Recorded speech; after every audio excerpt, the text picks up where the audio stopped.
Sweater చలికోటు వేసుకుని పడుకుని నిద్రపోతున్నాను నేను.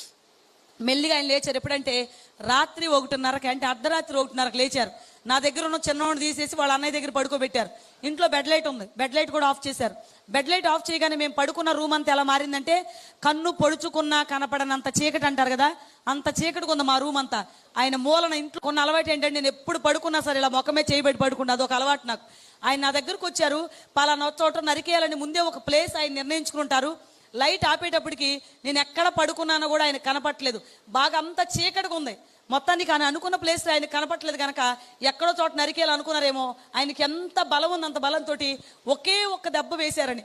అది ఎక్కడ పడిందో ఆయనకి తెలీదు. ఆయన అనుకున్న ప్లేస్లో మాత్రం ఆ దెబ్బ పడలేదు. అది పడ్డమే నా ఎడమ చేతి మీద పడిపోయి పడ్డం ఒక ముక్క దిగిపోయి కింద పడిపోయింది. నా చెయ్యి మీ అందరికి కనబడుతుంది.